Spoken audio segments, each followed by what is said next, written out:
So there was a comment in the Fight Club from an individual that was talking about the reasonings behind why Tony Ferguson looked the way he did in his contest versus Justin Gaethje.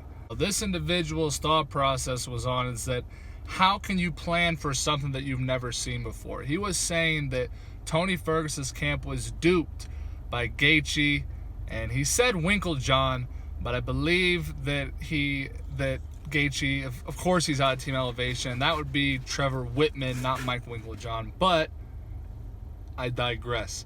He was saying that he was outsmarted, that the Ferguson camp was outsmarted by the Gaethje camp because the Gaethje camp had some deep, intricate plan, I guess, as to when they were going to show their hand at Gaethje being cerebral. In every single win, or in every single fight since Gaethje's last loss, he's shown the ability to be cerebral. He's shown a more toned down pace, less of a, hey, let's just meet in the center. I'm going to close my eyes, look at the ground, and toss strikes, and whoever hits their butt first loses. Gaethje hasn't fought that way since he lost twice in a row. Since he lost to Dustin Poirier and Eddie Alvarez, Gaethje has not fought that way. So immediately discounting that fact or that statement that Whitman and Gaethje duped the Ferguson camp by showing them something that they've never seen before out of Gaethje. It's something that the Ferguson camp must have known as well in the lead up to this, is that you've seen Ferguson be cerebral in his last 3 contests since his last loss, as well as the fact that now he's going to go 5 rounds. Now he's going to go 5 rounds without a full training camp. Now he's going to go 5 rounds without a full training camp against an individual in Tony Ferguson that his main weapon is durability and his second main weapon is his pace. He is like a Diaz brother in the fact that he relies on, and not necessarily relies on, but the catalyst around his game is his ability to take damage while zapping you of your energy to the point where, sorry, if you were doing well in the beginning of round 1, now it's the beginning of round 3, you can barely walk, you can barely move, you can barely breathe. So the Ferguson camp, seeing in the last 3 contests against that he's being more cerebral, and then understanding that not only would it be a counter game plan to Ferguson for him to, once again, try to maximize his cardiovascular output, as well as the fact that Gaethje came out and said, I only have 10 minutes in me, or I only have 12 minutes in me. Come on. Gaethje had more than 10 or 12 minutes in him. That much was obvious. The things is that his post was centralized around what the Ferguson camp did not know. And in my opinion, the only thing that he really managed to hit in that post was the effect of the double weight cut, which of course we will never know.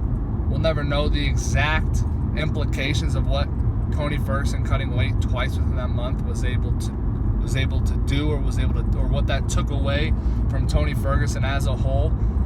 The first thing that you normally see, though, with somebody who's cut a lot of weight or who has a lack of a hydration in their brain is the fact that they get sparked and they go to sleep. What's the first thing after a fighter gets knocked out? What's the number one excuse that we hear? Oh, I had a bad weight cut. Well, why does that matter? Well, the hydration levels in my brain were so messed up that in this process, now all of a sudden, guess what? Now I can't take blows to the head.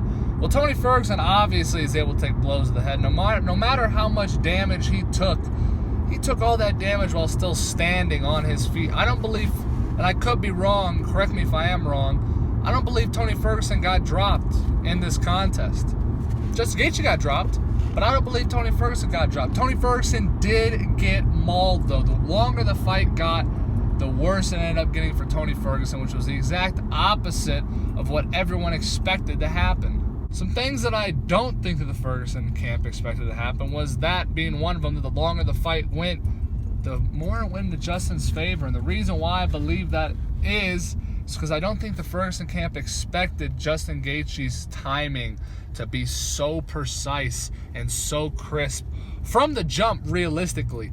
I mean, it didn't take long at all, if at all, for Justin Gaethje to have Tony Ferguson's cadence and Tony Ferguson's movements figured out. Justin Gaethje was landing that overhand right into his stance switch, or as some would call a march step, with the right leg to the outside left foot of Tony Ferguson, to then come over after the overhand right to hit the left hook.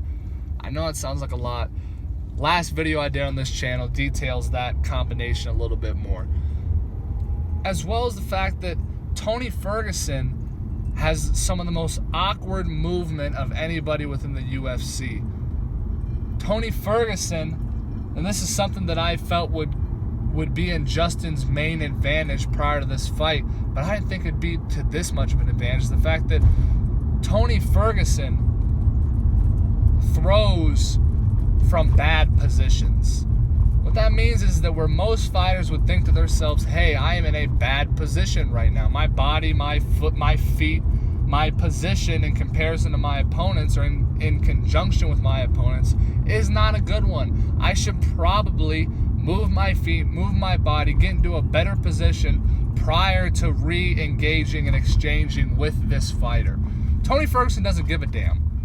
Tony Ferguson obviously does not care. Maybe he'll care a little bit more after he rewatches the fight, after he nurses his wounds. But for the most part, given Tony Ferguson's personality, he does not care. He's the one to throw down from any which direction angle, which is what we saw of Justin Gaethje. I thought this would be to Justin Gaethje's benefit, because I too thought that Justin Gaethje was going to come out with a little bit more brute, a little bit more of a willingness to stand in the pocket and brawl, which he wasn't. Justin Gaethje was relying on being very, very well timed, understanding his distance and his range in and out of the pocket, knowing where Tony Ferguson was going to move, when he was going to strike. This is just a question, I think, of, was this just the perfect night for Justin Gaethje? I mean, did just everything go right? Was Justin Gaethje Conor McGregor, and was Tony Ferguson Eddie Alvarez? Or was this just the fact that Justin Gaethje is just that much better than Tony Ferguson? It's not better as in the case that he's just an overall better mixed martial artist, better fighter, but in comparison to Tony Ferguson's style, in conjunction with Tony Ferguson's style, do their styles just match up to the point that Justin Gaethje is just bound to win that fight? If they fight again, will we see a different outcome? If Tony Ferguson does not cut weight twice within a month, if Justin Gaethje has a full camp, if Tony Ferguson has a full camp to prepare for an overhand right striker instead of a clinch grappling mauler, is this a different outcome? Do the MMA gods grant us that rematch at some point between Tony Ferguson and Justin Gaethje? Guys, this is Nick with Combat Sports World, official partner of UFC and MMA Fight Club, reminding you, even during COVID, stay combative, my friends.